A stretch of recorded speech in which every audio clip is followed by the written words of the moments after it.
What's up, everybody? Axe Wizard here, back with another video on Cairn, specifically the second edition, and we're delving more into the Warden's Guide. So I have been slowly but surely absorbing all the goodness that the Warden's Guide has to offer, and today we're talking about the Setting of Vald, the implied setting with the Cairn system, which, as with everything second edition so far, it's entirely modular.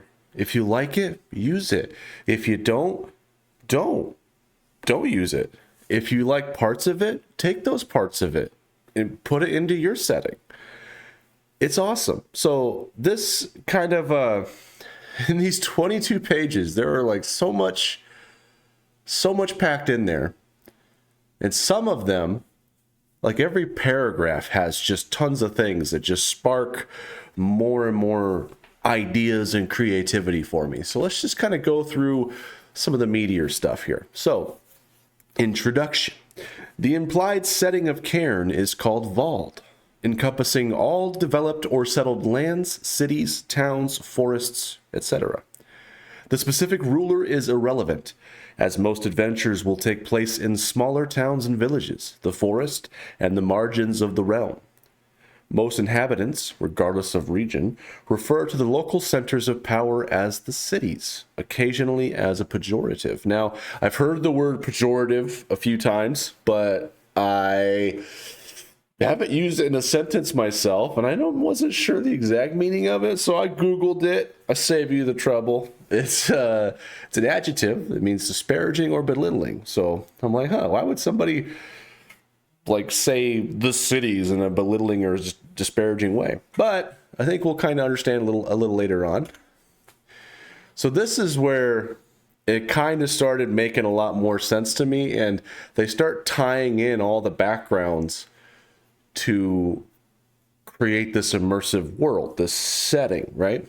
And I think some people get caught up on the backgrounds as like being classes, but I guess you can think of them that way. However, they don't determine what your character can do. They just determine your starting equipment, and they help give you some story hooks that you can flesh out to make a really good backstory with just a few dice rolls.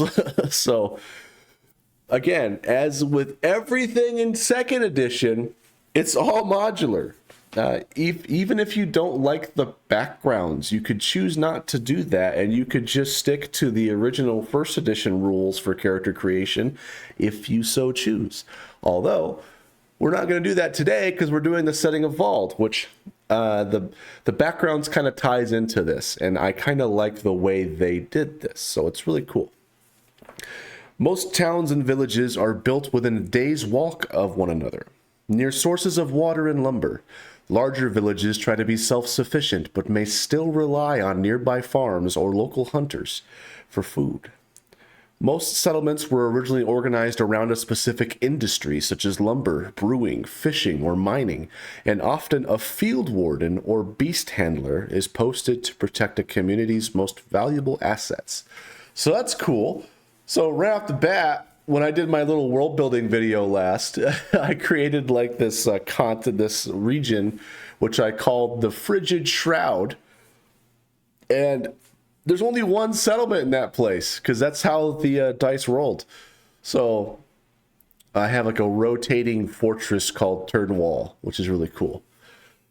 So yeah, so larger villages try to be self-sufficient, but still may rely on nearby farms and hunters.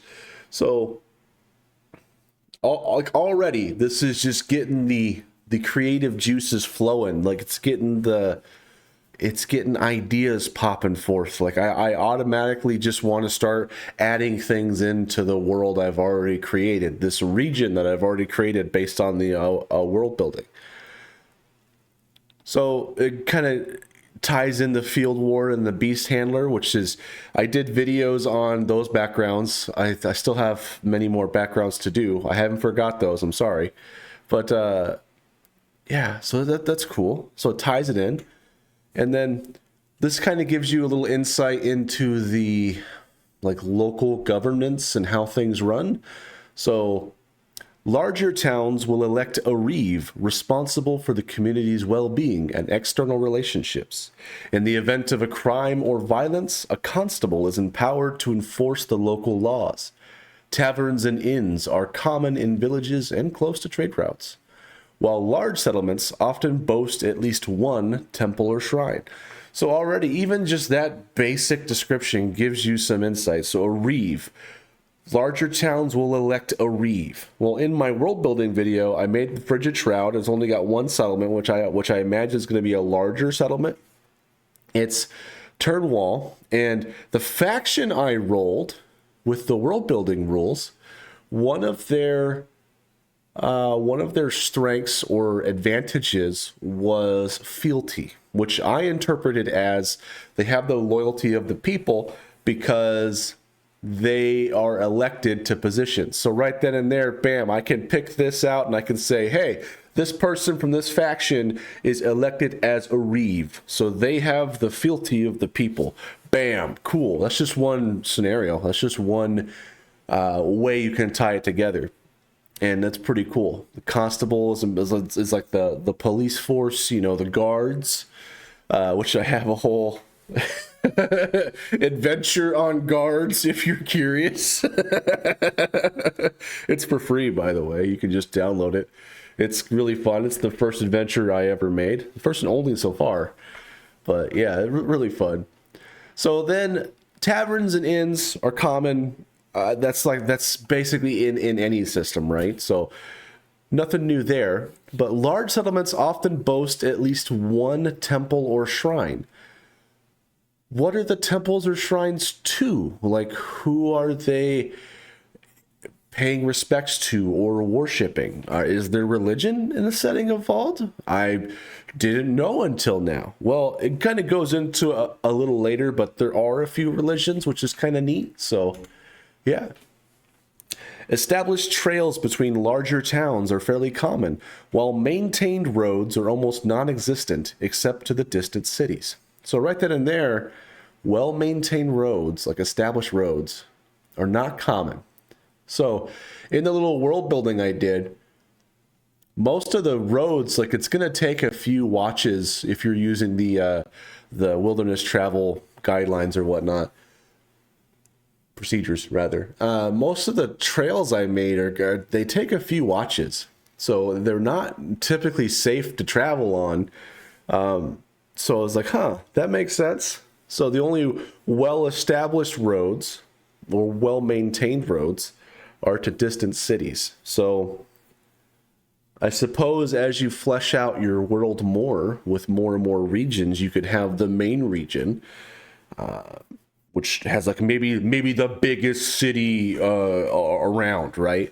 So you could have a relatively safe road to and from there, a well-maintained road.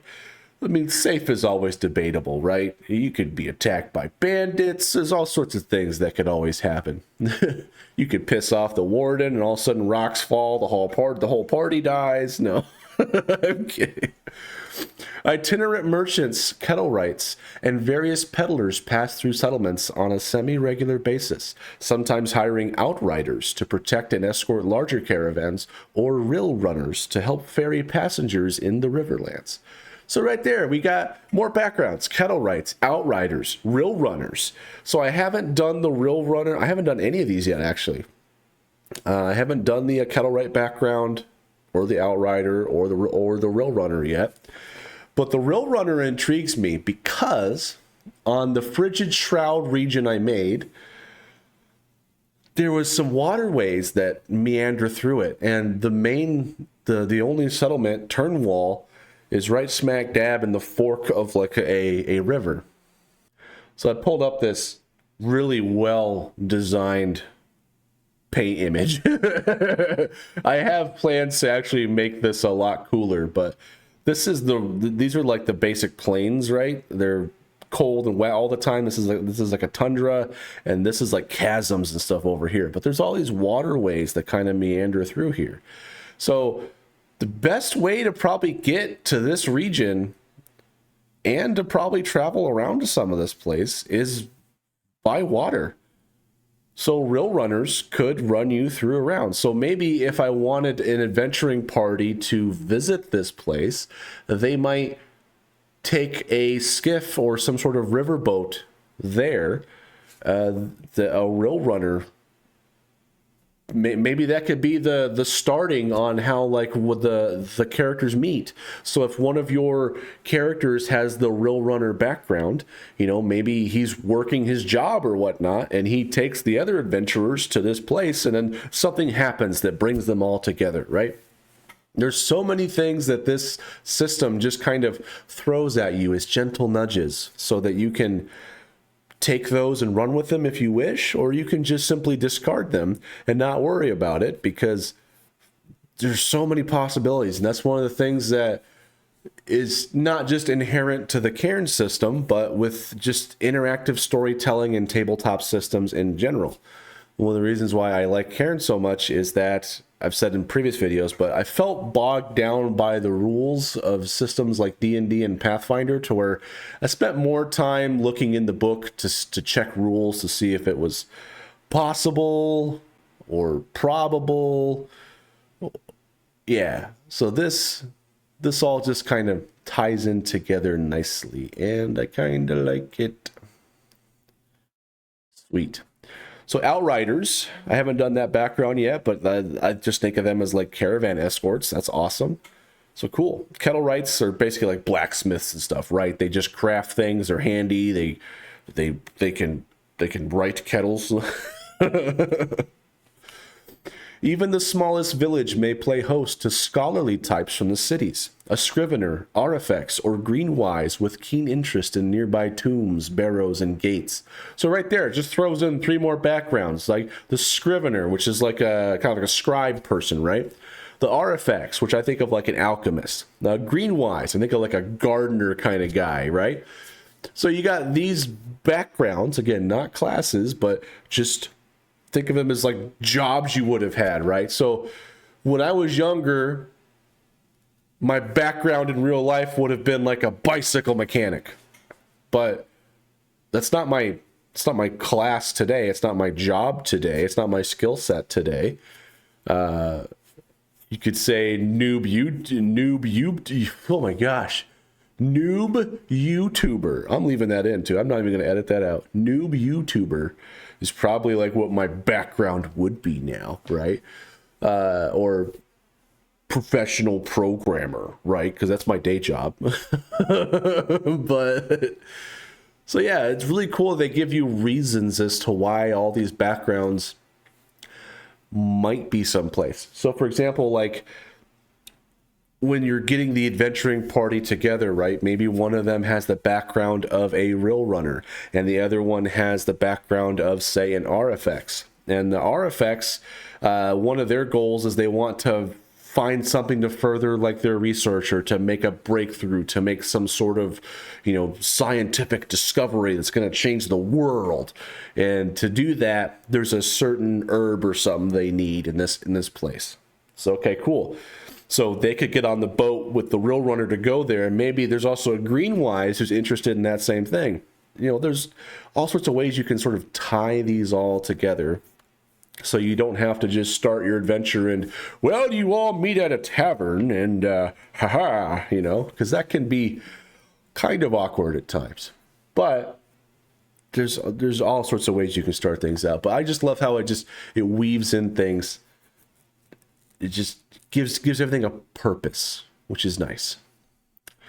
Often, a bone keeper or fungal forager will be hired for their expertise, while clever adventurers will ensure that a barber surgeon is never far away, or a cut purse if there's unsavory business that needs tending to. Of course, mountebanks and youngliers, I think I pronounced those right, often accompany these sorts, riding their coattails in the hopes that they too will benefit from the next major discovery. Awesome. Just awesome. I love it. And this is one of the things that really got me thinking, and I really want to start jumping into the background videos again now. Those who enter the wood hire a guide familiar with the territory, such as a prowler or fletchwind. while the truly determined traveler will seek the wisdom of a half-witch or foundling with some connection to its darker secrets. Closer to the border, the March Guard work to keep the realm free of outside influence, while the Hexenbane seek to protect it from the forces within. Hexenbane. I keep wanting to say Hexenbang, but it's Bane. Hexenbane. Seek to protect it from the forces within. So just that last thing. The March Guard work to keep the realm free of outside influence, while the Hexenbane seek to protect it from forces within. Are they like Inquisitors or something like that? That sounds pretty metal. That sounds like Warhammer 40K. So I need to delve into these backgrounds more. Is what I'm getting from this, right? So then it has a page on the principles of like how Vald is meant to be used, right? And so I think each one of these plays a part, right? So keep it small. Adventurers take place in smaller towns, villages, forests, and the margins of the realm. So this kind of ties into the world building in a way, because the world building is like, just start with one region. You don't have to craft an entire world or continent or anything to start with. Just start with a region. Keep it local. Have some reason for them to be there. And if they need to explore elsewhere, or if the players are tired of this region, then you could roll up another region and have a reason for them to go visit that. And maybe they can go back and forth. And you slowly expand your world as the play sessions go, as opposed to just feeling like I kind of felt, where it's like, I have to have an entire world ready to go before I play something, right? Otherwise, I'm just winging it, baby. And I'm not bad at winging it, but I mean, I feel like it'd be nice to have something a little more structured, but yeah. So keep it local. Major rulers, kings, queens, etc., are far off and almost irrelevant entities. They have power, but distance diminishes their impact. So that kind of goes into the thing of keep it local. You don't have to know, like, you don't have to start your adventure, today you are in the region of blah, blah, blah, and the kingdom of blah, blah, blah, which is a subsect of the larger realm, blah, blah, blah, which is ruled by blah, blah, blah, blah, right? That's what everyone hears when you open up with that stuff. Because it's like, that's a lot of stuff to digest at once. And you're probably more worried about, as a player perspective, like, just how does my character fit into this? Like, maybe you've never played before. So keep it local. I like that. Most people are human. Some have a drop of fey blood or are born of two worlds.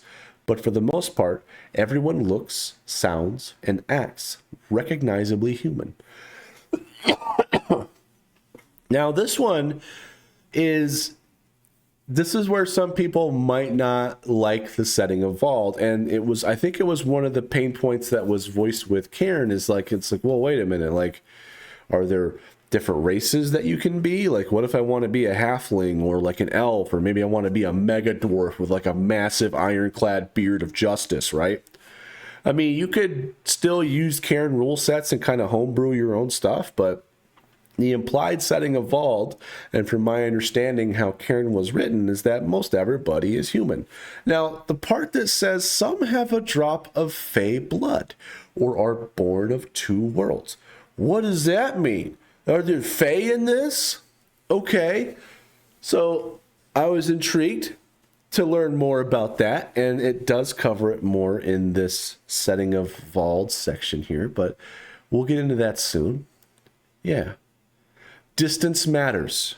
Most villages are within a day's walk from one another to ensure the safety of travelers. Camping is a last resort, and those that journey far rarely return. So, holy crap. So I'm thinking back to my world, the Frigid Shroud, the region I made. There's only one settlement there. And there's some places that take like 6 watches to get to and from. I'm thinking, oh my God, that's gonna be rough. So I think what I might do is I might just throw in a few other little waypoints here and there, just not like throughout all the regions in the realm, Like the chasms, I want that place to be dangerous as shit, right? That's going to be a bad place. But for like the plains where the city, or the not the city, but the starting area, the settlement is the heart of the region, I think that should be pretty tame. Like, not too bad, still dangerous, but there should be, it's more traveled than, say, the chasms or the tundra, right? So I think I might go back and add that stuff in later to my map because it's going to make sense. So yeah. Language matters. Most towns and villages share a common tongue, but it loses intelligibility the farther one travels. Written, older forms are common in places where people no longer tread. Interesting. So language matters. So, like right off the bat, first thing that comes to mind is you can do some funny accents, right? Maybe the farther and farther away you get from a major city, the more people start sounding like they from the South, or maybe they are out in the country. I don't know. That's just me being a dumb American, right? Maybe if you're like from England, it's like, oi, bruv. It's Tuesday, isn't it? I don't know. But yeah, so written older forms are common in places people no longer tread. So what that says to me is that as you explore these points of interests on your maps, these dungeons, these ruins, these landmarks, right? There could be some old stuff. Maybe you got to find like a scrivener or something like that to hopefully interpret some of that stuff. Maybe it's clues on one of your quests or something, right? So that's cool. I like that. There is only one wood. It is not one forest, but all forests. It is neither good nor evil, but simply wishes to grow, to be free, and to protect itself. So this is one thing I've always kind of wondered about with Cairn, you know, because it's like, oh, there's the wood and then there's the roots. The roots are a weird place. We're going to get into that soon. But the wood, if it's all forests, then how the hell are these mofos chopping wood? Because it sounds to me like the forest is a dangerous place. And if you show up with a hatchet wanting to get some firewood, you're probably going to get clapped. So that's interesting to me. I wonder how I would balance that out. So yeah, it wishes simply to grow, to be free, and to protect itself. So it's neither good nor evil. It's not one forest, but all forests. So yeah, that gives me a lot to think on. And then the next one gives you some more insight. The wood is a porous dungeon. It has rooms and traps and hazards, but can also be traversed in different ways. One can always climb a tree. This makes it no less dangerous. So, okay, it's a porous dungeon. It has rooms and traps and hazards. That can be awesome. The roots are a foreign land. Time, logic, and matter operate by principles so alien as to make them unknowable. So, okay, so I interpret the roots as like the Fey realm, right? Because a lot of I just finished campaign 3 of Critical Role, and I always enjoy their visits to the Fey in the realm of Exandria, and how everything is just so alien and weird. And so when I hear that, I just instantly just think of the Fey, or the Fey realm, or the Fey Wilds, or whatever they are in like Critical Role. That's where my mind goes. So but that gives you enough room to do whatever the hell you want with it. It could be awesome. It could be a freaking space dimension for all we know. Magic is rare and dangerous. Relics and spellbooks are not well understood, and attempting to manipulate their power may lead to self-destruction. So this is one of the things that kind of carried over from the first edition of Cairn, is that magic is super rare, but this kind of expands more upon it. So they're not well understood. now spellbooks have personalities in Cairn second edition, which is really, really cool. I love that for role play and just thematic elements. It's awesome. So it's kind of like, it's rare and dangerous. It's mysterious. Where did it come from? Who knows? So, for example, you might find a spellbook in a tomb, right? You might not know what the hell it is. In D&D, you're just like, oh, I just cast Identify, haha, and then I know that this is a book of justice or whatever, right? But here, you would have no idea. You're just some guy with like a pitchfork and a torch, right? And you're clearing out this tomb, and you find this book with like, I don't know, scales and shit on it, and it's all talking to you and stuff, or maybe it's like emitting weird sounds, or maybe it's got a weird scent, right? There's a whole bunch of like spellbook personalities. And you're like, what is this thing? And you don't know what it is at first. You might read it and it might do something. You might have no idea what it does. It's not like, oh, it's a spellbook of fireball. I can cast fire on a whim. No, it's not like that. So that's one pain point I think that some people have with the Cairn system is like, well, what if I want to play a mage, right? I would say this is a kind of a low, what's the term? Low fantasy? Like, it's more realistic, but at the same time, there is still elements of that magic and fantasy in there. It's just, it's not as common as, you know, being able to roll a sorcerer in D&D and you can, you know, cast fireballs and all sorts of different stuff. There is that limitation, right? But maybe as your campaign goes on and you uncover these secrets of magic, maybe in time your character can go from something like a humble fungal forager to a master wizard of justice fighting off a bunch of people who want your magic. And as you learn more things, you maybe obtain a spell book or two. Maybe you find these rare relics that give you some powers that you can use. So, again, these are things that you can tweak with Cairn to suit your needs. It could be something as simple as like, oh, rather than having a bow that does D8 damage, right? Maybe you have a staff of firebolt that does D8 damage. You could do that if you want to add more magic elements and stuff to it, but as written and as intended, magic is super rare, and I kind of like that. For now. I could change, right? My mind always kind of changes around as I get older. Some things I used to be passionate about, I'm not so much anymore. Some things I thought were dumb, I'm like, hey, you know what? That's actually kind of cool now. So, I don't know. It's all subjective, man. So relics originate in the roots. They cannot be created by humans, only found. They are ancient, and yet they sprout from rubble as if grown there. So right there, that is cool. That gives you a lot of stuff to think about. So, like, where do relics come? Because one of the things that I was confused about when I first started Cairn is like, okay, magic, okay, because sometimes you can roll a character that starts with a spell book in first edition. So it's like, oh, you probably just go out to the magic shop and you just buy some more spell books and you're a wizard, right? Well, no. They're really rare.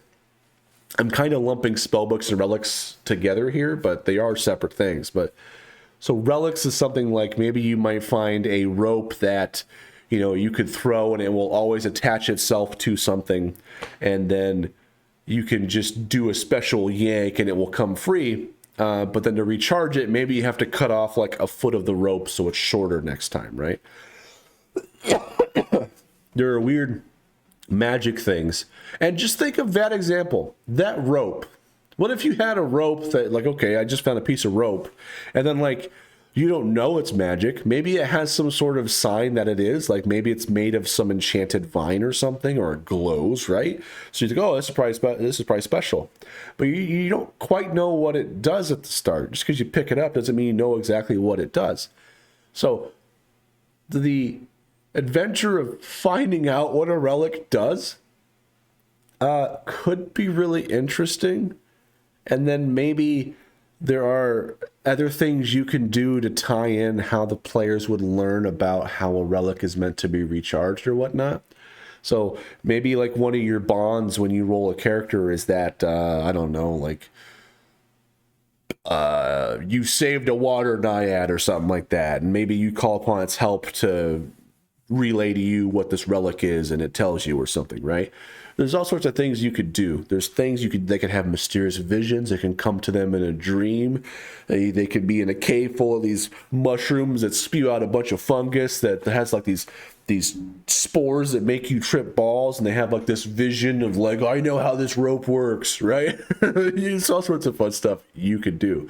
But just the thought of getting a relic and then slowly figuring out what it does without trying to kill yourself or ruin it would be interesting. Ooh, sorry, I've been sick for like the past week. Just starting to feel better. So the last one is monsters and other creatures do not follow the rules. They speak and act differently than the player characters and have abilities and magic beyond the reach of regular characters, which could be cool. So some of the monsters might have built-in magic. What if you could somehow... It says it's beyond the reach of regular characters. But maybe as you progress and you learn more of the world and you become more learned adventurers, maybe you can find your own magic that's beyond the reach of other regular characters, right? Could be cool. Monsters and other creatures do not follow the rules. I like that. That makes sense. They speak and act differently than the player characters. Makes sense. And they have abilities and magic beyond the reach of regular characters. Makes sense. So then it has a section that's about like religions and beliefs. And this is where it starts kind of going into answering that question. It's like, well, what would a shrine or a temple be to, right? And it gives you just a brief blurb about what these religions and beliefs are. And these are kind of, in a way, these are like pre-made factions that you could use. So in the world building, you just generated some random factions. You could easily have these existing like things as factions, because I would imagine that a religious faith could potentially be a faction. I don't know what their goals are, but it's something you could have in there. Yeah. So this starts with the Tideborn, an hierarchical religious sect that worships Rivulus, a petty god of rivers and lakes. Even the unaffiliated are familiar with the group's initiation ceremony, a ritual drowning that occasionally kills participants. So well, look at we have a god. We have a named god, a petty god of rivers. Does that just mean he doesn't take up any spot in your inventory? I'm kidding. So Rivulus. It's a good name for a god of like rivers and lakes. Yeah. Even the unaffiliated are familiar with the group's initiation ceremony. So in order to be initiated into this Tideborn religion, you have to be drowned. That's pretty metal. Survivors are dubbed Tideborn and adopt a new water-related moniker, such as carp, reed, oxbow, and so on. What would my moniker be? It'd probably be something like a shark, or maybe like a derp fish. Clownfish, I don't know. Only clergy need participate in the ritual, however. However, in recent years, their following among rural folk has increased, especially in villages near bodies of water. Within the clergy, there is little hierarchy, save for the Aqua Primaris, whom all obey without question. Okay. I don't know if it's clergy or clergy. I say clergy. Don't at me, bro, okay? The English language is the stupidest thing ever. I feel bad for people trying to learn English because it's like, oh, what's the difference between read and read? Or lead and led? Or, hey, check out this bead. Or hit somebody in the head, right? It's like, how do you determine how this crap is pronounced? There is no rhyme or reason to it. I'm sure there is. I mean, there are degrees literally dedicated to the English language, but none of it makes sense. Especially when you start bringing in French words. The French like to use all sorts of different letters that just don't need to be there. Like rendezvous has like a V, an X, and a Z in there or something like that. It's nuts. There's none of those letters in there.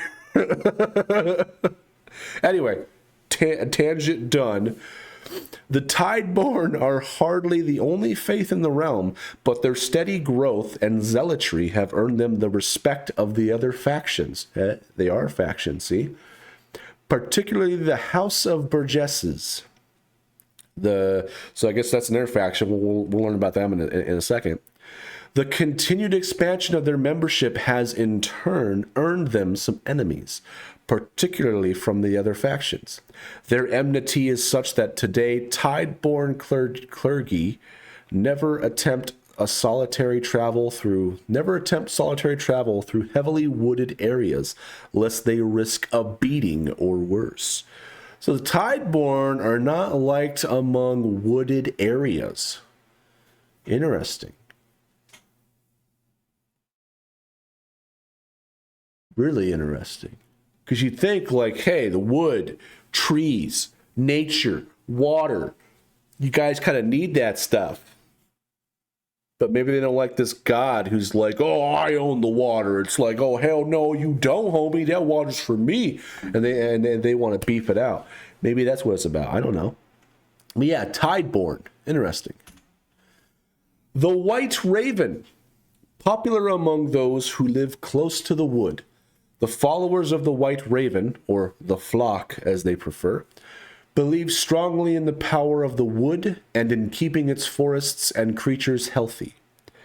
They are completely in awe of the wood woes and obey the will of the wood without question. They can be identified by tattoos of a white bird on their wrists, necks, or backs.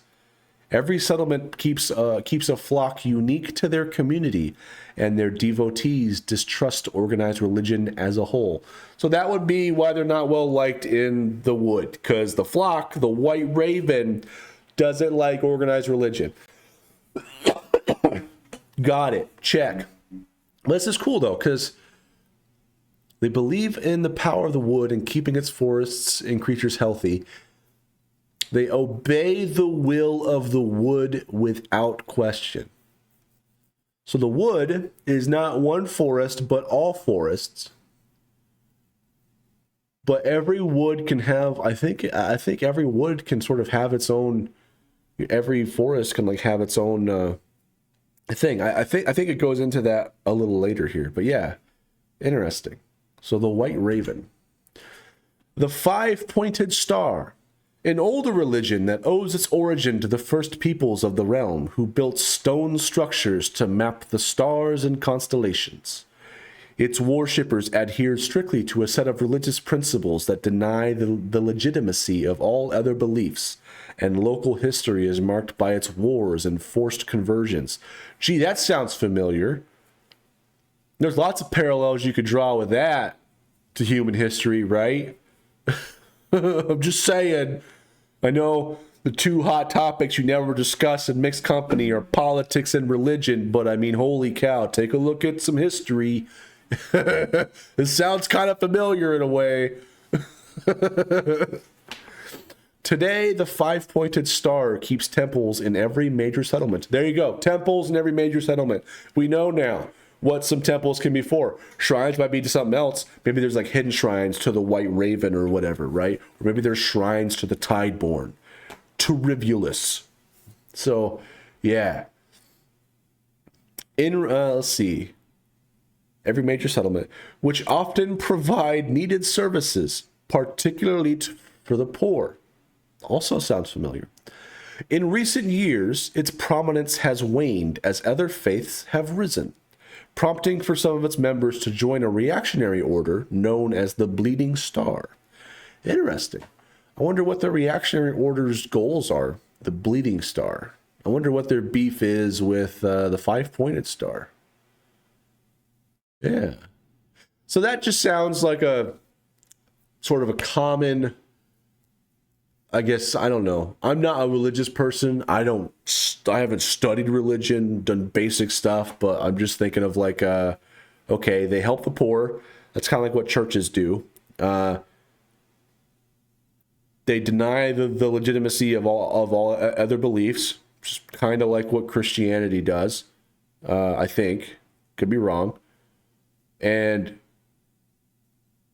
yeah, local history is marked by its wars and forced conversions. I'm thinking like crusades. You know, God wills it. That's what I'm thinking. So yeah, that gives me some ideas. So I imagine this is a prominent religion, but it sounds like its popularity, its prominence is waning, which kind of, I think it's kind of happening today. Like it's not, certainly not as big as it was, say, in like the 1400s or whatever, or the Holy Roman Empire or like whatever, right? You know? So then we start talking about the wood, which I have lots of questions about the wood. Hopefully this answers some of them. The wood surrounds and divides the realm, representing not just one forest, but all forests. Denizens of the wood are fiercely independent, believing they are subject solely to its rules. Its various peoples, creatures, and unrelenting natural elements have kept the outside world at bay since time immemorial. The wood is the spirit of all forests, and they in turn are its flesh, and the life they support is a sign of its health. So just based on that description, again, I asked the question, how are these mofos chopping wood to build structures and like fuel their fires and stuff like that? Because it sounds to me like humans are probably not well liked within the wood, which is a big problem because it sounds like it's everywhere, right? Yeah. The wood surrounds and divides the realm. So that answers one question I had is like during the world building, I was like, should I put forests in here like for the wood? But it surrounds and divides the realm. So a realm is made of multiple regions. So I could have forest all around my region that sort of divides it through the realm. So that kind of answers my question on the world building. Again, these are two separate things. The setting of Vald and world building are two separate things. You could use parts of world building and not use the setting of Vald. They're not mutually exclusive. Because when I first started going through this, I was like, why didn't they put this in the world building? This would have been great stuff to know. But the more I read through it and absorbed it, the more I'm glad they decided not to do that. It makes it much easier to keep that modularity that Cairn 2nd edition brings to where you can pick and choose what you want. If the setting of Vald was baked into the world building, it would have been much more difficult to get what you want out of it without having to do a lot of homebrew or mandatory fixes on things. Whereas the world building, you can kind of use for whatever setting you're doing now, which is nice. Like I like the setting of Vald, but some people might not like it. Some people might want to have their own setting. So I'm glad that they kind of kept these things two separate things, but they made them compatible, which is nice. At the core of each forest is a heart tree, and the place where the forest is at its most powerful as well as its most dangerous. Each heart tree is born from a single heart seed, acquired exclusively from a heart tree that is dying or dead. So it's like the chicken or the egg thing. What came first? If it only comes from a dying tree, right? But hey, whatever. The heart tree acts as a pinion to the plants, trees, and animals all around it, observing and reacting to any problematic incursions into its domain. In particular, heart trees fear humans. I wonder why that is. Why would a heart tree have a fear of humans?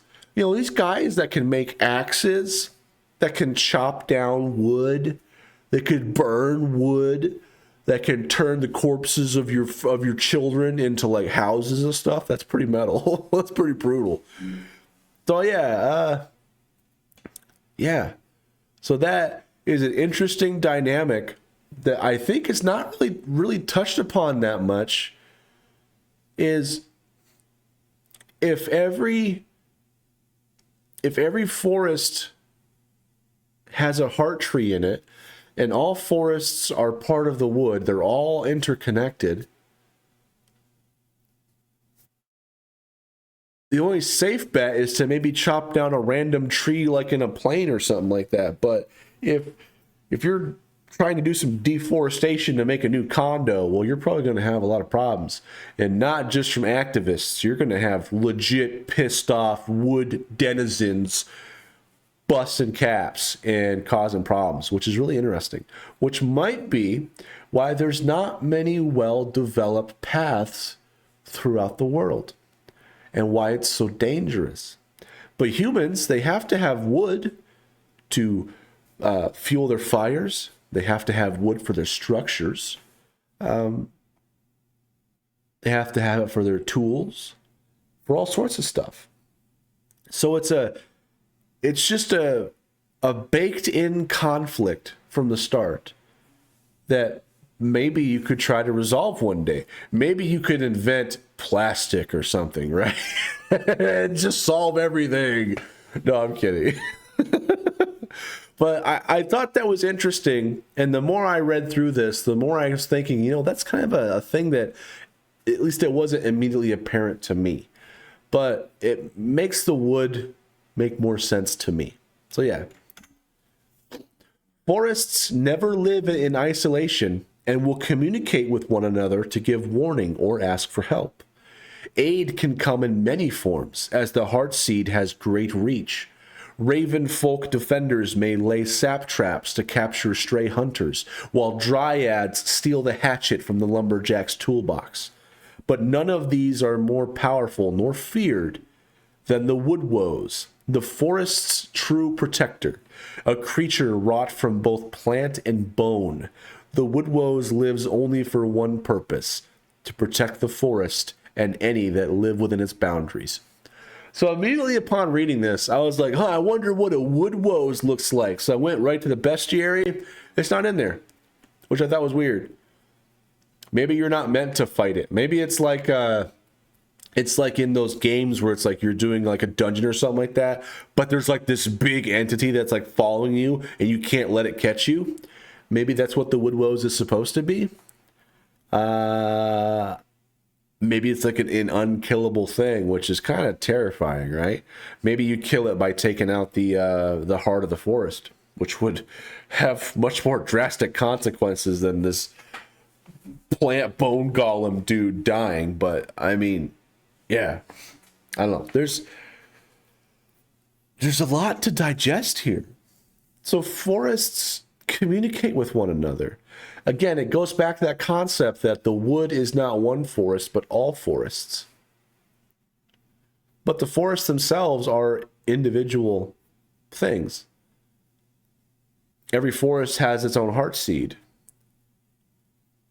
And has, maybe the white raven flock, the raven folk, yeah. Maybe they have different differences in their communities based on the wood. Maybe some woods that are in a remote region where humans have not been are more like not as adverse to humans yet, whereas woods that are near established regions probably hate humans because humans are just taking that wood, baby. So yeah, I don't know. There's lots to digest there, but I want more detail on the woodwoes. What the hell is that? A creature wrought from both plant and bone. So it's like a plant bone golem. That's what I think of. I just thought it was strange that it wasn't in the bestiary, but maybe that's intentional. It could have just been forgotten. Who knows? Despite its fearsome reputation, many tell tales of the wood's kindness as well. Green, muscular arms saving a child caught by a sudden rock slide. Will-o-wisps revealing a hidden path once thought lost. words of warning sung from a crow on a tree. And so rangers and other outsiders will leave bowls of fruit and nuts alongside great rock piles as proof of their respect and admiration, in the hopes that they will be allowed to pass freely through a protected wood. So right then and there, if a heart tree fears humans, but it might know that not all humans are bad, and as long as you stay away from the center of it, you should be fine. And if you pay your respects and you just don't be a dick, you might be okay. But if you go in there and start chopping down wood, making a fire to camp, you're probably going to get your ass kicked in the middle of the night. But it seems to like, so green muscular arms saving a child caught by a sudden rock slide. Maybe like one of the personalities you can weave in is like maybe the wood cherishes innocence or something. So like children, right? I don't know. Who knows?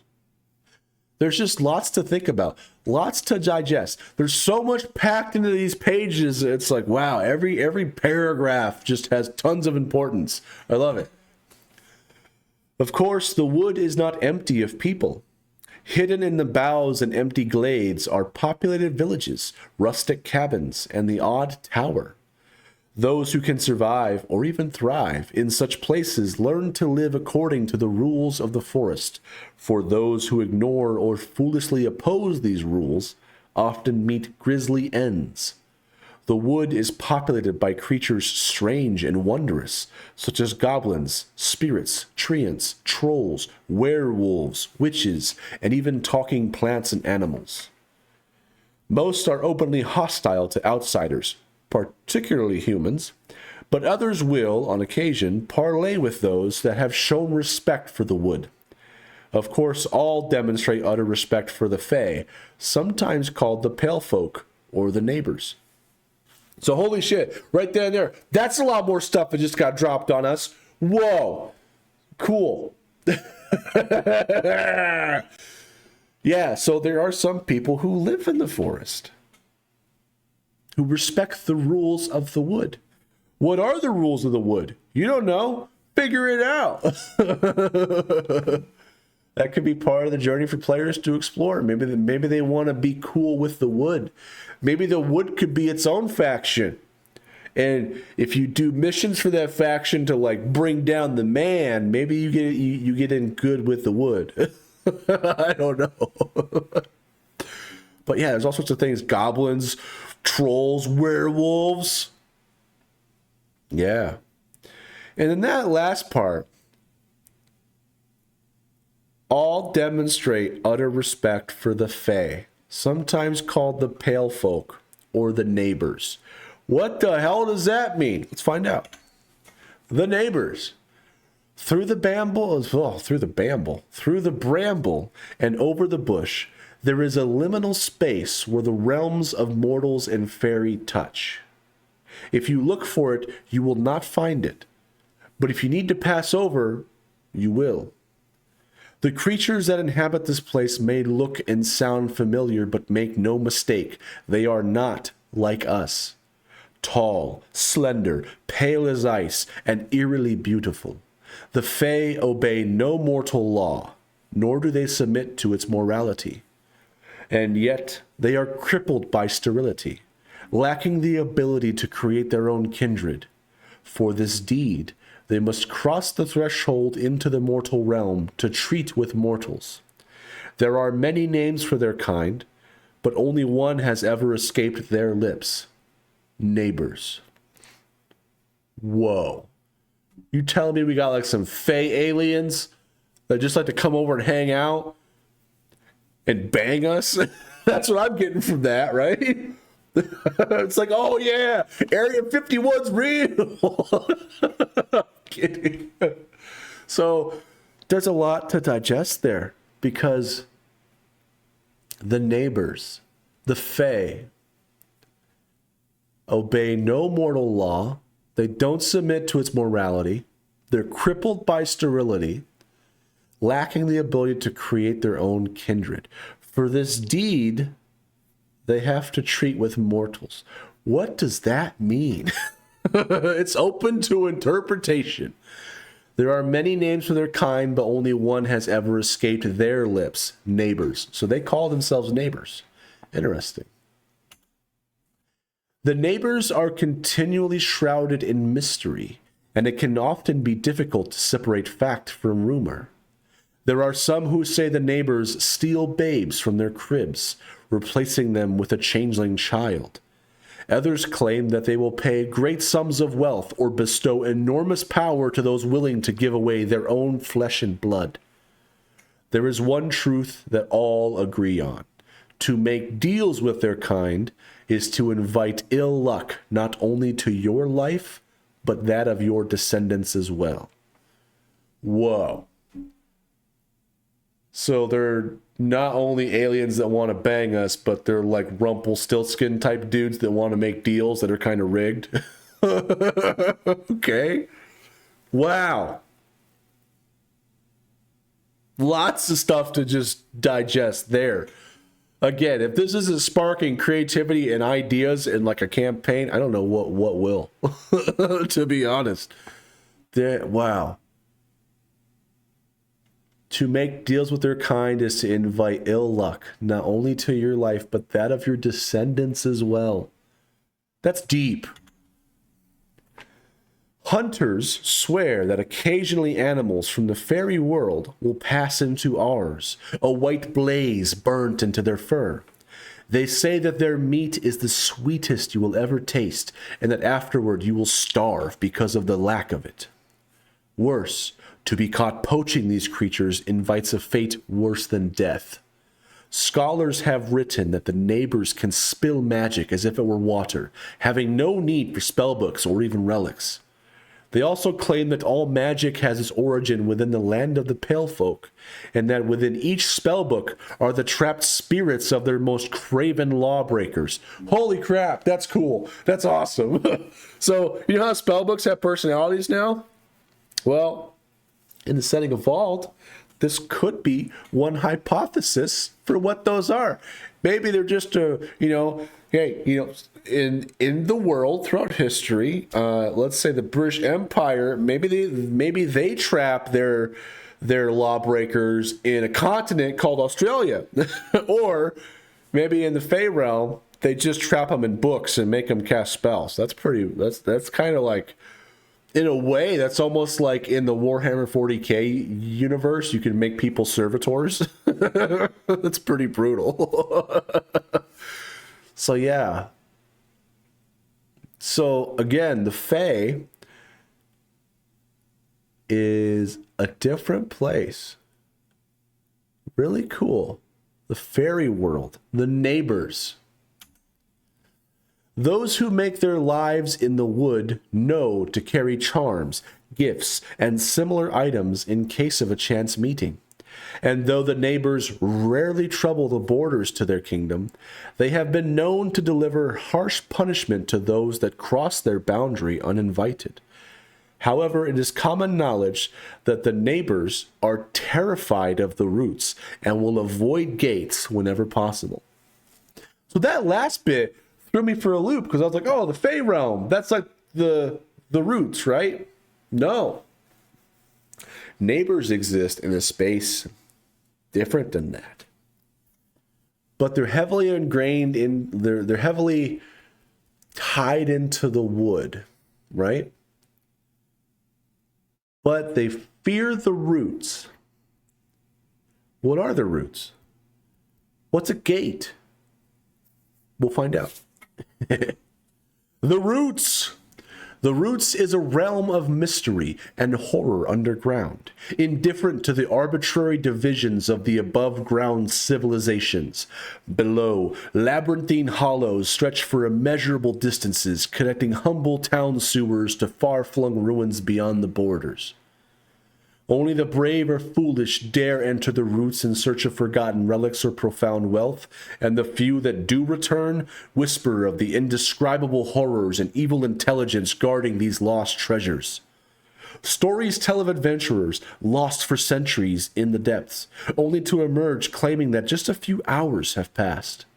Others claim to have made a week-long journey above ground in just one day, traveling through the tunnels beneath. Okay. The Roots is a realm of mystery and horror underground. So that's a lot different than I would originally thought. The Roots are not the Fey realm. It's like a cosmic horror realm. Apparently. Maybe not cosmic horror, but horror. Mystery and horror, right? So, yeah.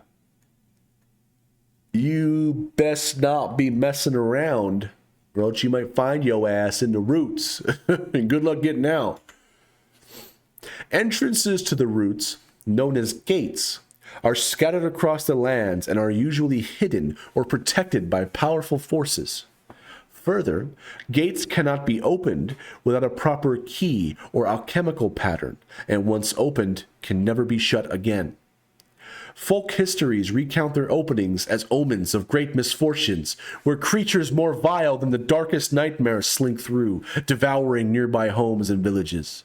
Others tell of great heroes raising their swords against these terrors, sealing away the gates beneath rubble, mountains, lakes, or other impenetrable barriers. Wow. So now we know what gates are. They are how you get into the Roots. So hopefully you won't find yourself there on accident. Hopefully. However, I'm thinking back to some of the bonds in character creation. I think one of them is you start with like this half of a key, but you don't know what it goes to. Could be an ancient family lockbox. Could be a freaking gate to the horror realm of the Roots. Who knows, man? Yeah. Ah, wow. This is so much stuff. It's awesome. What is known is that the Roots are made of vast underground caves as large as an emptied ocean, without even a hint of sunlight. A variety of fungal growths provide weak light in some places, as do various minerals and strange, shallow pits of blue flame.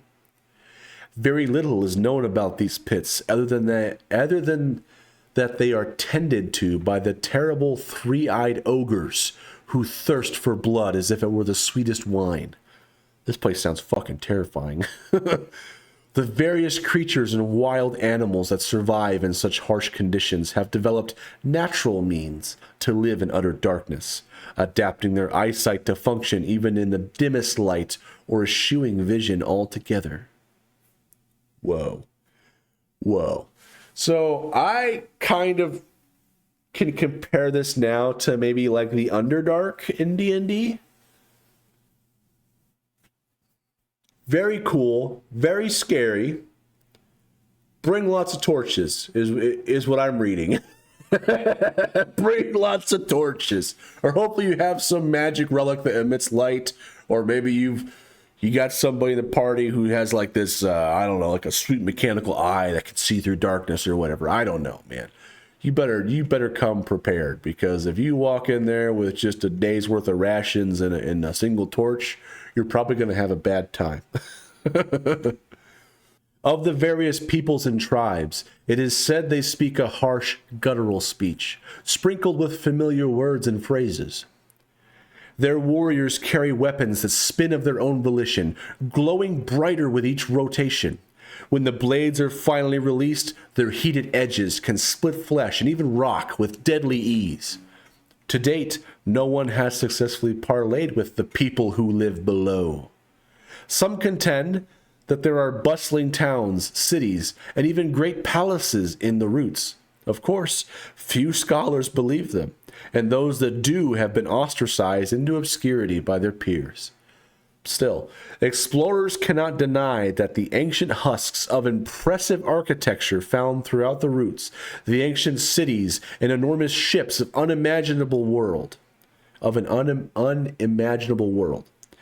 Hazy reports claim that one such ruin, a gargantuan ziggurat boasting hundreds of levels, still flickers with light and life. These rumors have yet to be substantiated. Today, most know to avoid any mention of gates or keys or related alchemy. But of course, there are always those who cannot resist its draw. Wow. Yeah, that sounds like a place of mystery that you and your players can define together. Probably not on your first session, I would think. It'd probably be a bad idea to go there. Like maybe, like, I don't know, if you get like some relics or something like that, could stand a chance. Maybe you have like some sort of narrative. Like, I don't know, man. Wow. So much stuff. So the roots is different than the fairy realm, which is different than the wood, which is different than the world we live in. Mind blown. So then it goes on to talk about some more factions. So it mentioned earlier the House of Burgesses or Burgesses. I guess I'll call them Burgesses. Burgesses sounds cool. Maybe it's Burgesses. Burgess. I'm going to go with Burgesses. I don't know. Whatever. An assembly of the... let me start that again. An assembly of wealthy, land-owning lords and ladies. Cunning, assertive, and convinced of their own superiority, they can accomplish great things when acting as a single body. Unfortunately, their efforts are often undermined by individual squabbles, petty disputes, and their never-ending lust for power and prestige. Although there is a healthy distrust of the Order of Nine in the house, a Burgess will... or Burgess, I'm just calling them Burgess. I'm going to make an executive decision. I'm going to call them Burgess. A Burgess will rarely speak ill of them in public. For their part, the house are openly friendly with the Tideborn, although internally there is much consternation regarding the upstart religion's recent increase in popularity. So right then and there, they're basically just a bunch of rich-ass landlords who just are dicks, only care about their power, and they have a healthy distrust of the Order of Nine. What is the Order of Nine? We're going to find out in a bit. But they're openly friendly with the Tideborn, who we met earlier. They are a religion, right? But I gather they feel kind of threatened by the upstart religion's recent increase in popularity. Interesting. So a member of the House of Burgesses is called a Burgess. I guess that makes sense. Or a Burgess. I feel like it should be Burgess. I don't know.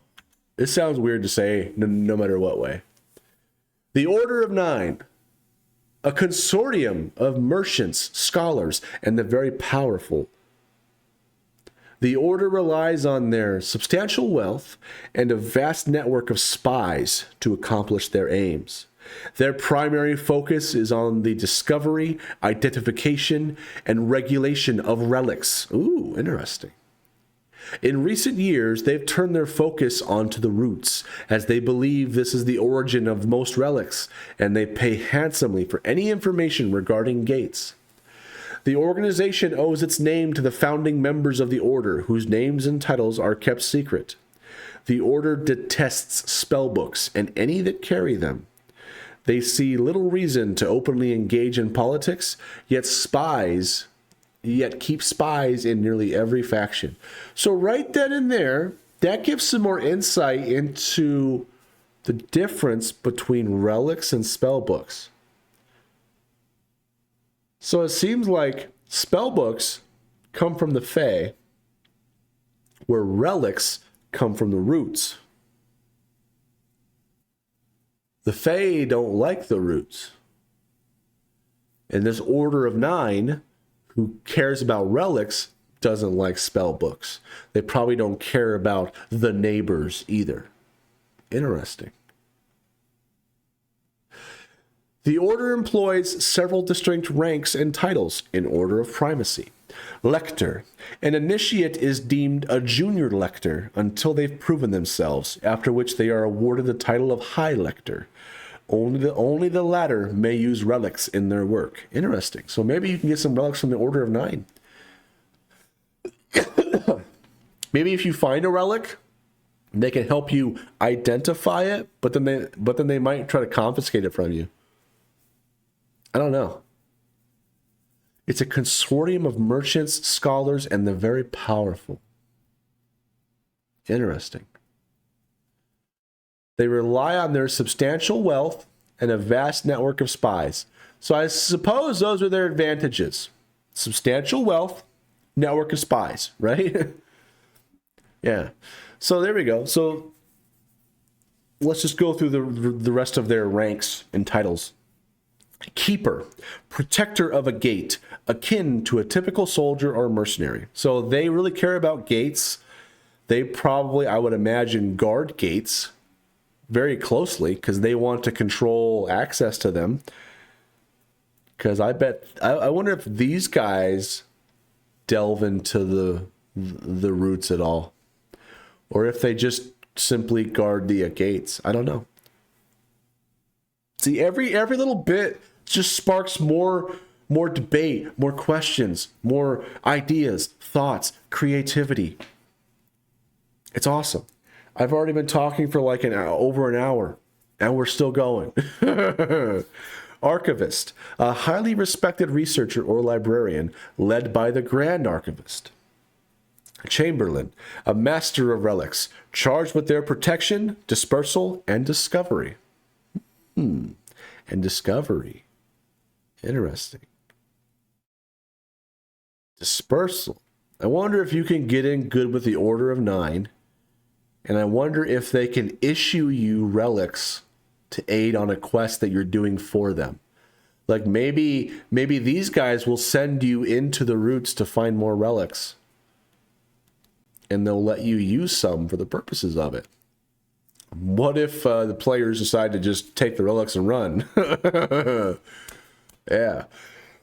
I don't know. All sorts of just ideas. I love it. And the final rank, Inquisitor. The highest ranking position within the order, sharing power as a triumvirate, called the Three, and answering only to the Nine. Whoa. Cool. And then we have the March Guard, who is also a background, which is interesting. So, before we talk about the March Guard, the Order of the Nine is intriguing, heavily tied to the roots, and it seems to give some more insight into the dichotomy between the roots and the wood / the fae / the neighbors, right? Because the neighbors don't like the roots. Order of the Nine only cares about relics, which they believe comes from the roots. They don't care about spell books. They don't like spell books. Spell books are believed to come from the neighbors. Interesting. I didn't catch that the first read through, you know? So lots to think about. So anyway, the March Guard. At the margins of the realm and beyond the wood lies a place so wild, so dangerous, that only the extremely brave or extremely foolish dare set foot. The borders of these lands are ever shifting, growing, and changing along with the passage of time. And so the March Guard was born. No one can remember when the Guard was formed, nor who worked to create it. But all know their purpose: to protect the realm from any incursions that might cross the boundary, and to protect those attempting to cross without guidance. So what is the boundary? Does that mean the boundary into the roots? Does that mean the boundary into the fae? Does it mean both?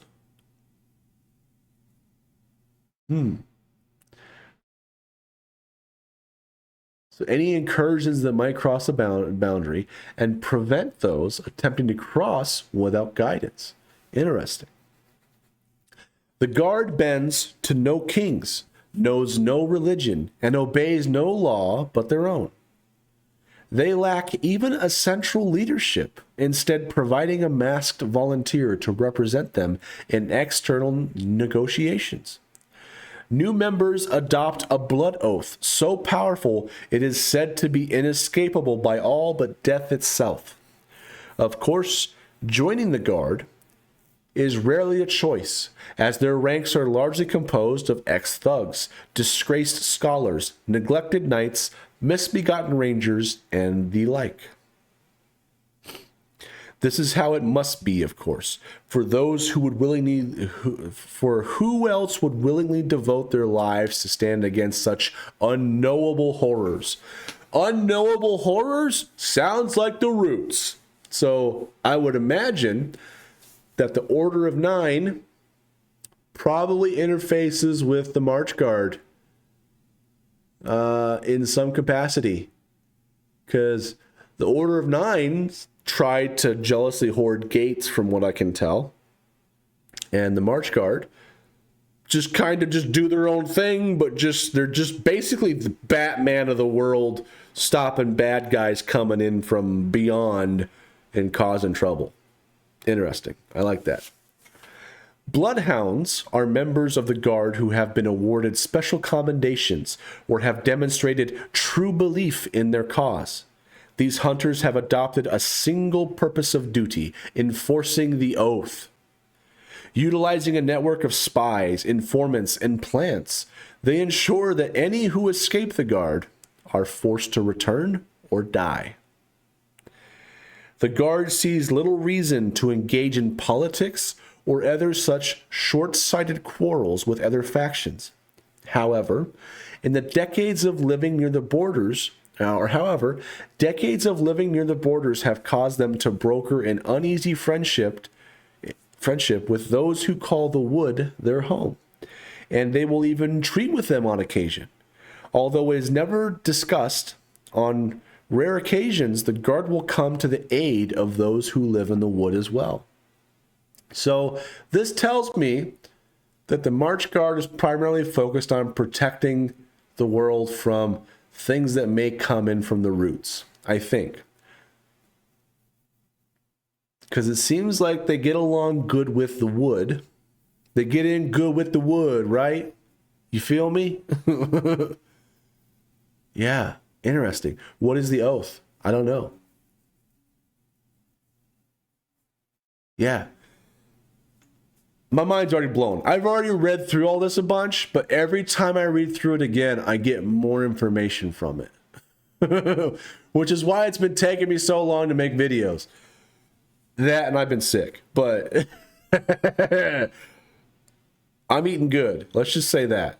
I was hungry for the Warden's Guide when I first saw it in the Kickstarter, and it's been delivering. I've been slowly absorbing it like a sponge, and it's awesome. So then it gives us the NPC tables, which I believe these are going to be part of the Warden screen, like the DM screen, you know, that you can put. I think for second edition, it's a 5-panel screen, and I think on one of the panels, portion of that is dedicated to the NPC tables, which is really cool. It just allows you to quickly roll NPCs, which is great. You got 3 different name tables, so you can just pick a random one, roll on it. Oh, I'm talking to Leora, who has a harsh voice, and she's a healer, and her goal is conservation. I don't know, right? Her virtue is that she's compassionate, and maybe she's inflexible as her vice. So you can quickly roll an NPC, which is great. I do like that. That's a nice thing. It was kind of... It seems like this should belong in not necessarily the Setting of Vald section. It should belong in the tools, like the Warden's tools. But it seemed like it just kind of got thrown there. I don't know. It seemed out of place and weird, but it's there. And then there's also the Setting of Vald has its own calendar, which I was like, oh, okay, kind of cool. I kind of sped through it, and then I read it again, and it was really interesting to me. I'm not going to go through the entire calendar, but I will touch upon a few things because I think it's interesting. The Vault calendar. There are 24 hours in a day. Okay, so good so far. 6 days in a week. Interesting. Each month has 24 days or 4 weeks, with 12 months in a year. The year is divided into 4 seasons: dead, dry, wet, and harvest. So I guess dead is probably like fall. I guess that would be harvest, right? I don't know. Interesting. Each lasting 72 days. So every season lasts 72 days or 3 months. So it just gives you just a more mathematically digestible calendar, right? Because who the hell wants to like, oh, does this month have 28 days or 31 days? I don't know. Is it a leap year? Who wants to keep track of that crap? This makes it much easier. There are 6 days in a week. Every month has 4 weeks. Easy peasy. There are 12 months in a year. Okay, cool. It's familiar enough. It streamlines it, and it makes it interesting. Gives you your own seasons: dead, dry, wet, and harvest. Awesome. Every 10 years, a 6-day leap week called reclamation. I can't say ours today for some reason. Reclamation is added and does not belong to any particular month. This makes the average length of a year over a decade 288.6 days. Each year starts just before the dry season begins. The current year is 7728. That's interesting. The year 7728. Nice. And it gives you an overview of the days of the week. So there's market day, garden day, song day, tithe day, bathing day, resting day. And then there's the months: the month of mourning, the month of silence, veil, surprise, or no, sunrise, bright, ashfall, flood, high water, rise, quell, bane, and sunset. And then it also gives you a weather table. Now, this is where I was kind of thinking, why didn't they put this into the world building stuff or the other procedures? Because if you look into like the procedures, like travel procedures or, the world building procedures for the weather based on the season, in those procedures, they have, spring, summer, autumn, winter. Here in the Setting of Vald, they have dead, dry, wet, and harvest. So during the season of dead, it's cold and clear. The season of dry, it's hot and sunny. The season of wet, there's light rain. And the season of harvest, mild and sunny. Interesting. So I thought that was neat. This is, again, everything with Cairn is modular. So even if you like everything else about the Setting of Vald, you don't necessarily have to adopt the calendar. However, I think the calendar's interesting. And it's got a bunch of like holidays and festivals and different things that are plotted on the calendar that can have an effect on the game. And it gives life to the world. You can, by all means, make your own holidays, but if you don't want to do that, you can just use the ones that are already made for you in the Setting of Vald.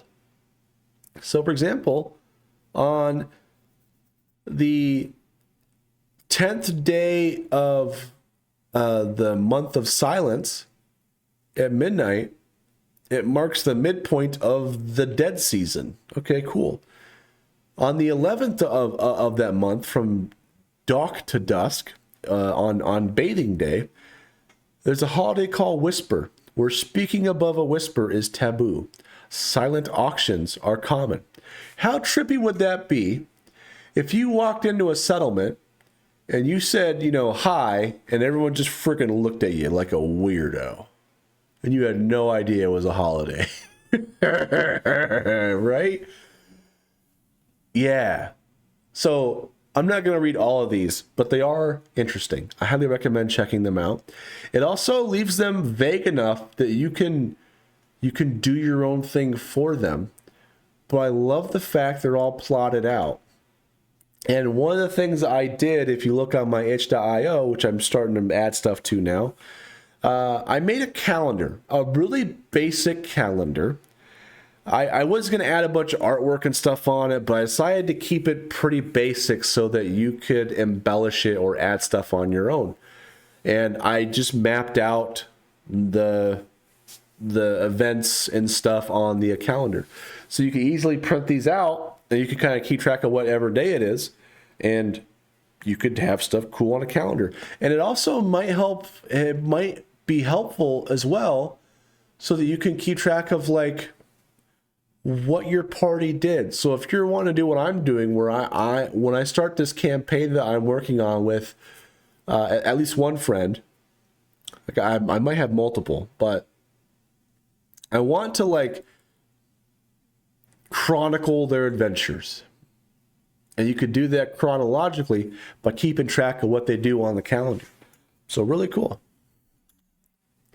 So that is basically it for the Setting of Vald.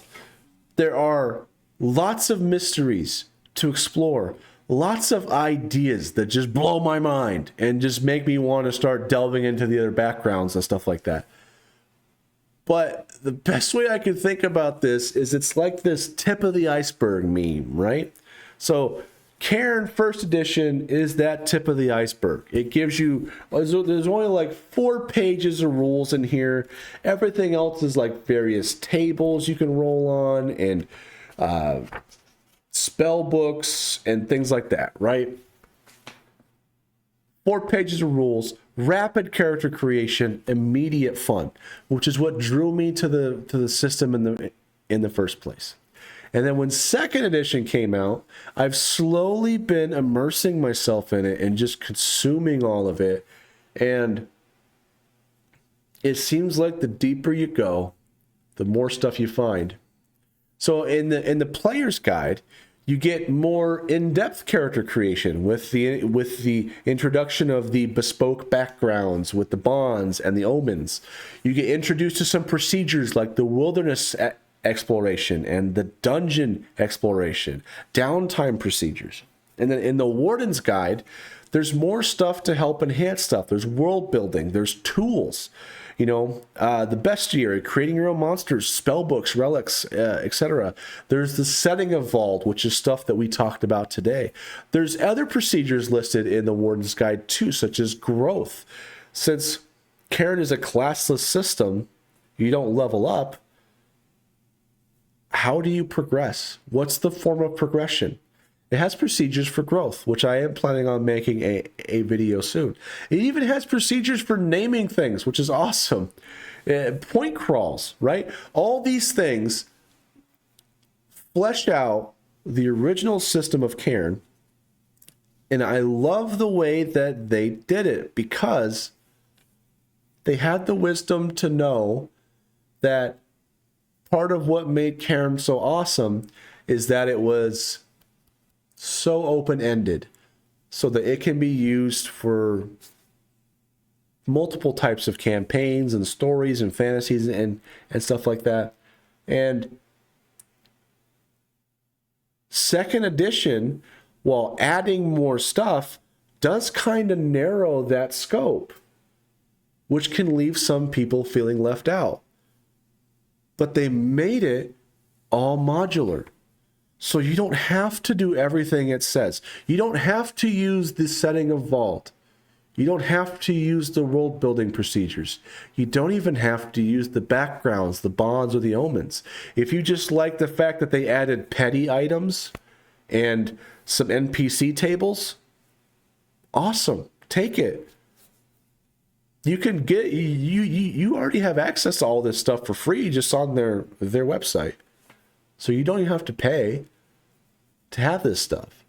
So if you still prefer just the first edition, which I do in some cases, if I'm introducing people to Cairn for the first time, or especially new people who are new to tabletop RPGs, Cairn is so easy to just jump in, roll characters, do a fun one-shot. It's awesome. You can still do long-term progression with it, but Cairn, second edition, is more suited to providing those tools and kind of filling in those questions that people had about how would you use Cairn for a long-term campaign. And they've made everything modular. If you don't like the wilderness exploration, if you don't like the concept of watches or the point crawls, don't use them. You can choose to even use parts of them. You don't have to use them in their entirety. It's just adding much more stuff to give you more ideas so that you can pick what you want that works for you and your players. And I just can't say enough good things about it. So if you're wondering about my fancy shirt, you can actually find that on the Cairn shop. They have them. They're back in stock. Pretty cool. And yeah, so sorry for the wait. I know much of my audience has been waiting for more tabletop RPG content, specifically Cairn content. This past week I've been sick.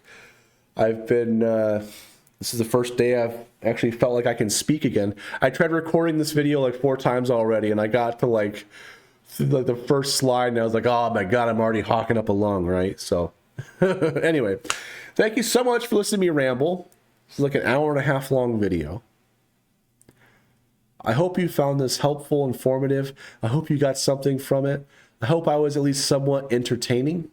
I know this is kind of a different type of video because I'm just basically reading directly from the book, which can be pretty boring. But I felt that I didn't have to spruce it up at all because it was already interesting enough as it is. It sparked enough debate and discussion, lots of ideas, just for me. I'm curious as to what your ideas are. What did you get from this video? Or is there anything that you're excited about with the Setting of Vald? Do you plan on using it for your games? Are there things that you don't like about it? Are there certain pain points that you see or things that you disagree with? Let me know. I'm curious. I always like reading the comments. Not all comments make sense, but I appreciate you commenting anyway. I do read them. I just had a person comment on my recent video, and I don't understand what he was saying. There was lots of ellipses in there, but hey, you know what? I appreciate it all the same. Anyway, that's enough of me rambling. I appreciate it. Thank you so much for watching, and I will see you in whatever video I make next.